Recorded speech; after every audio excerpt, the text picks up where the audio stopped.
സ്വാഗതം Once Upon a Time version 2.0. 6 രൂപ എന്ന് പറഞ്ഞാൽ അത് എനിക്കാണ് 6. എന്തുട്ടാ 6 നീ പറയണത്? എനിക്ക് 6ആണ്. എന്റെ സുഹൃത്ത് ഞാൻ ചോദിക്കട്ടെ, വേവോളം നിൽക്കാന്നുണ്ടെങ്കിൽ 6ഓളം നിന്നൂടെ? നീ ഇത് കൊറേ കാലമല്ലേ ഈ വേവിക്കാൻ തുടങ്ങിയിട്ട് ആ അടുപ്പത്തുനിന്ന് അരി ഇറക്കി വെക്കും. നീ ഒരു കാര്യം മനസ്സിലാക്കുക, 6 എനിക്കാണ് കിട്ടാനുള്ളത്. 6 എനിക്കാ കിട്ടാനുള്ളത്. 6 എനിക്കാ കിട്ടാനുള്ളത്. നമ്മള് സ്ഥലത്ത് എത്തിയില്ല. പിന്നെ എന്തുട്ട് അങ്ങനെ പറഞ്ഞാലും ശരിയാവില്ല. 6 എനിക്ക് കിട്ടാനുള്ളത്. അറിയാം, എനിക്ക് 6 കിട്ടാനുള്ളത്. നീ അങ്ങനെ പറഞ്ഞ വായ തോന്നിയ വായ തോന്നിയൊന്നല്ല പറയണത്. 6 രൂപ എനിക്കാ കിട്ടേണ്ടത്. 6 രൂപ എനിക്കാണ് കിട്ടാനുള്ളത്. എനിക്കാണ് 6 രൂപ കിട്ടുന്നത്, നിനക്ക് 4 രൂപ ഉള്ളൂ. എന്റെ അച്ഛൻ, എന്റെ കണ്ട ദൈവമാണ് എന്റെ അച്ഛനാണ് സത്യം. എനിക്കാണ് 6 രൂപ കിട്ടാനുള്ളത്. ഹലോ സുഹൃത്തെ, ഒരാൾ അങ്ങനെ അച്ഛനെ പിടിച്ചൊക്കെ സത്യം ഇടുന്നുണ്ടെങ്കിൽ അയാൾക്കായിരിക്കും 6 രൂപ കിട്ടാനുള്ളത്. അങ്ങനെയാണെങ്കിൽ എന്റെ 2 മക്കളാണ് സത്യം, എനിക്കാണ് 6 രൂപ കിട്ടാനുള്ളത്. ഹലോ, ഒരാൾ അങ്ങനെ മക്കളെ പിടിച്ചൊക്കെ സത്യം ചെയ്യുന്നുണ്ടെങ്കിൽ 6 രൂപ അയാൾക്കായിരിക്കും കിട്ടാനുള്ളത്. നിങ്ങൾക്ക് എന്റെ സത്യം എന്താണെന്നറിയാമോ? എന്റെ അച്ഛനാണ് മക്കളാണ് എനിക്കറിയാൻ പാടില്ല. എന്നാ പിന്നെ മിണ്ടാ നിൽക്കരുത്. നിങ്ങൾക്ക് പിഷാരോടല്ല സംസാരിക്കാനുള്ളത്. പിന്നെ ആരാടാ? അയ്യോ, എനിക്ക് ഈ കാര്യത്തിൽ യാതൊരു കണക്ഷനും ഇല്ല കേട്ടോ. നിങ്ങൾക്ക് കണക്ഷൻ ആരാ പറഞ്ഞേ? പറഞ്ഞു എന്നേ ഉള്ളൂ. ഇതെന്തിനാ പറഞ്ഞത്? നിങ്ങൾക്ക് കണക്ഷൻ ഇല്ലെന്നേ. കണക്ഷൻ എന്ന് പറഞ്ഞോ? ഇവിടെ കണക്ഷൻ ഉള്ള ഒരാളുണ്ട്. ഇവിടെ ഈ കാര്യത്തിന് ബന്ധമുള്ള ഒരാൾ ഇവിടെ ഉണ്ട്.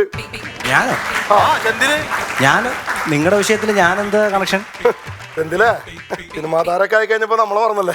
എന്താ എനിക്ക് മനസ്സിലായില്ല, പ്രശ്നം എന്താ? നമ്മളെ ഓർമ്മയുണ്ടാ? അവന് ഓർമ്മയില്ലേ? ഓർമ്മയില്ലേ? എനിക്ക് കറക്റ്റ് ആയിട്ട് പിടികിട്ടിയില്ല. 6 കൊല്ലം മുമ്പ് തിരുവനന്തപുരത്ത് ഞങ്ങൾ ഒരുമിച്ച് ഒരു പണിക്ക് വന്നായിരുന്നു. അന്ന് സെന്തില് കണ്ടക്ടറായ ബസ്സിലാണ് ഞങ്ങൾ യാത്ര ചെയ്തത്. മനസ്സിലായോ? അങ്ങനെയൊക്കെ പറഞ്ഞ ചേട്ടാ, എന്റെ ബസ്സിൽ ഒരുപാട് പേര് ഇങ്ങനെ കയറി പോകുന്നല്ലേ, അപ്പൊ നമുക്ക് പെട്ടെന്ന് ശരി പക്ഷെ 10 രൂപ ഞങ്ങൾക്ക് 2 പേർ കൂടി 10 രൂപ ബാക്കി തരണ്ടായി. അത് ഓർമ്മയുണ്ടോ? 10 രൂപ ചിലപ്പോ ഞാൻ കൊടുക്കാനുണ്ടാവും. അങ്ങനെ അല്ല, തന്നില്ല എന്നല്ല പറയണേ. അല്ല, ഞാൻ അങ്ങനെ കൊടുക്കാറുണ്ട് ചിലപ്പോ. അതെ, അതില് 10 രൂപ സെന്തില് തന്നിട്ട് പറഞ്ഞു 6 രൂപ എനിക്കും. പറഞ്ഞു കേട്ടോ, നീ കേരളം സംസാരിക്കില്ല. 6 രൂപ എനിക്കും 4 രൂപ ഇവനൊന്നും പറഞ്ഞ് തന്നത് ഓർമ്മയുണ്ടോ? അങ്ങനെ ഞാൻ ചിലപ്പോ തന്നതാണ്. ചിലപ്പോ അങ്ങനെയല്ല തന്നത്. 6 രൂപ എനിക്കും 4 രൂപ ഇവനിക്കും എന്നും പറഞ്ഞാ തന്നത്. ഒരിക്കലും അങ്ങനെ പിഷാരടി ഇതാണോ പറഞ്ഞോണ്ട് വന്നത്? സുഹൃത്ത്, ഇത് 6 വർഷം മുമ്പ് നടന്ന കാര്യമല്ലേ? നിങ്ങൾ ഇപ്പോഴും പിരിഞ്ഞില്ലേ? ഈ 6 4 പറഞ്ഞ് ഇപ്പോഴും നടക്കണോ എല്ലാരും കൂടി ഇവിടെ തന്നെ?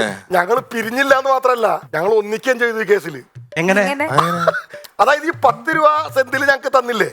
അപ്പൊ ഇവൻ 6 രൂപ അന്വേഷിച്ച് എന്റെ വീട്ടിൽ വരും. എന്റെ വീട്ടിൽ ഇവൻ 6 രൂപ അന്വേഷിച്ച് വന്ന സമയത്ത് എന്റെ വീട്ടിൽ എനിക്ക് ഫുൾ ടൈം വെറുതെ ഇരിക്കാൻ പറ്റും, പണിക്കോണ്ടേ. എന്റെ പെങ്ങൾ മാത്രമേ ഉണ്ടാവുള്ളൂ. ഇവൻ എന്റെ പെങ്ങളോട് പറഞ്ഞിട്ട് പോകും, ഞാൻ വന്നിണ്ടായി 6 രൂപ വീട്ടിലെത്തിക്കാൻ പറയും. ഞാൻ വൈകുന്നേരം വരുമ്പോ എന്റെ പെങ്ങളി കാര്യം പറയുമ്പോ ഞാൻ 6 രൂപ എത്തിക്കേണ്ട കാര്യമുണ്ടോ? മതി. അപ്പൊ ഞാൻ ഈ 4 രൂപ കൊണ്ട് ഇവന്റെ വീട് അഭിമാനിയാണല്ലോ. ഈ 4 രൂപ കൊണ്ട് ഞാൻ ഇവന്റെ വീട്ടിൽ ചെല്ലുമ്പോ അങ്ങനെ 4 രൂപ മേടിക്കാൻ വേണ്ടി ഞാൻ വീട്ടിൽ നിൽക്കില്ല, ഞാൻ പോവും. ഇവൻ അവിടെ ഉണ്ടാവില്ല. അപ്പൊ ഞാൻ ഇവന്റെ പെങ്ങളോട് സംസാരിക്കും. അങ്ങനെ എന്ത് ചെയ്ത് ഇവൻ എന്റെ വീട്ടിൽ വന്ന് എന്റെ പെങ്ങളായിട്ട് സംസാരിക്കും, ഞാൻ ഇവന്റെ വീട്ടിൽ വന്ന് ഇവന്റെ പെങ്ങളായിട്ട് സംസാരിച്ച് അവസാനം ഞാൻ ഇവന്റെ പെങ്ങളെ കെട്ടി, ഞാൻ ഇവന്റെ പെങ്ങളെയും കെട്ടി. അതാണ് ഇപ്പൊ സംഭവം. ഈ കല്യാണം നടത്തിയത് ശരിക്കും പറഞ്ഞ ഞാനാണ് കല്യാണം നടത്തിയെന്നാണ് പറയുന്നത്. അതെ, ഇനിയിപ്പോ അതിന്റെ ബ്രോക്കറാച്ച് കൂടിയാണ് ചോദിച്ചു വന്നോ. 6 രൂപയുടെ കാര്യം തന്നെ ഇവിടെ തല്ലുമ്പോഴായിട്ട് നടക്കുന്നത്. അപ്പൊ ഇതെന്താ വിഷയം എന്ന് ചോദിച്ചാല്, ഇവന്റെ പെങ്ങൾ, അതായത് എന്റെ ഭാര്യയും എന്റെ അമ്മയും തമ്മിൽ ചേരൂല. ഇവൻ പറയണ കേട്ടാ തോന്നും ഇവന്റെ പെങ്ങളും എന്റെ അമ്മയും തമ്മിൽ ഭയങ്കര അടുപ്പത്തിലാന്ന്. അതെന്തെങ്കിലും ആവട്ടെ, നമ്മൾക്ക് നമ്മുടെ നാട്ടിലേക്ക് കിടക്കാം. ഞാൻ പറഞ്ഞു വന്നെന്ന് വെച്ചിട്ടുണ്ടെങ്കിൽ, ഒന്ന് പറഞ്ഞ് രണ്ടാമത്തേന് ഇവന്റെ പെങ്ങൾ, അതായത് എന്റെ ഭാര്യ എന്റെ അമ്മോട് പറയും, നിങ്ങളുടെ മോൻ അത്ര വലിയ തറവാടിയൊന്നുമല്ല, ഞെളിഞ്ഞു നടക്കേണ്ട കാര്യമൊന്നുമില്ല, എന്റെ ആങ്ങളേക്ക് 6 രൂപ കൊടുക്കാനല്ലേ 6 രൂപ കൊടുക്കാനല്ലേ പറഞ്ഞ് 4 കൊല്ലമായി പിന്നെ നടക്കുന്നത്. ഇത് തന്നെയാണ് എന്റെ വീട്ടിലെ കുഴപ്പം. ഇവന്റെ പെങ്ങള്, അതായത് എന്റെ ഭാര്യ, എന്തെങ്കിലും കുഴപ്പമുണ്ടായി കഴിഞ്ഞിട്ടുണ്ടെങ്കിൽ അവൾ എന്നോട് ചോദിക്കും, ഒരു 6 രൂപ ചോദിച്ച് മേടിക്കാൻ കഴിയാത്ത പോങ്ങനാണോടോ താനെന്ന് എന്റെ മുഖത്ത് നോക്കി ചോദിക്കും. അറിയാമോ? അതെന്റെ പെങ്ങള് ചോദിക്കും, കാരണം അവൾ എന്റെ പെങ്ങളാണല്ലോ, അവള് തറവാടിയാ. അതിലൊന്നും വലിയ ഇതെന്താ വിഷയം എന്ന് വെച്ചാ, ചെന്തിലൊന്ന് വരണം. ചെന്തില് വരണം, വന്നേ തീരൂ. ഞാനിപ്പം നിങ്ങളിത് ഇത്രയും പ്രശ്നമാകുമെന്ന് ഞാൻ അറിഞ്ഞില്ല. ഇനിയിപ്പോ ഒരു കാര്യം ചെയ്യാം, ഞാൻ ഈ ഇത് പ്രോഗ്രാം ഒന്ന് കഴിയട്ടെ, നിങ്ങൾ എനിക്ക് ഒന്ന് സ്ഥലം ഒന്ന് വാട്സപ്പ് ചെയ്തിരുന്നാൽ മതി, ഞാൻ ലൊക്കേഷൻ നോക്കി വന്നോളാം. വന്നിട്ട് ആരാ 6 കൊടുത്ത് 4 കൊടുത്തെന്ന് സെന്തിൽ ഓർമ്മയുണ്ടോ? ഞാൻ നോക്കട്ടെ, അത് ആലോചിച്ച് ഓർത്തെടുത്ത് പറയാം. എന്തായാലും ഞാൻ പറഞ്ഞു സെന്തിലൊന്ന് വരണം. അങ്ങനെയാണെങ്കിൽ ചേട്ടാ ഞാനേ വീട്ടിൽ വരാം, ഞാൻ വരാം. വീട്ടിലെന്താ പോരാ, ഡൽഹിയിൽ വരണം.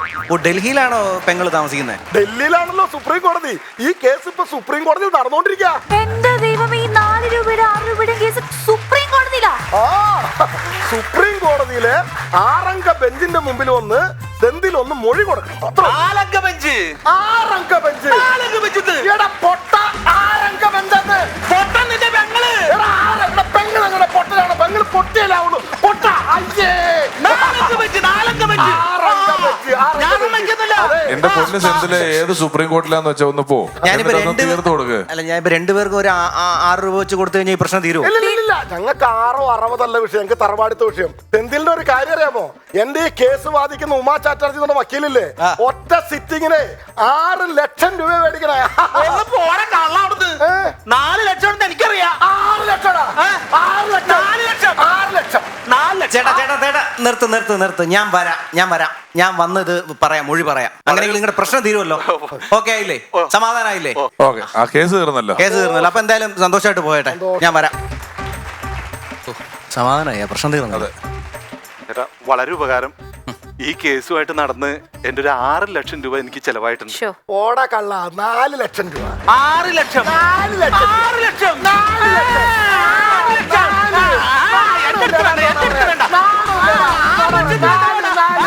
4 ലക്ഷം.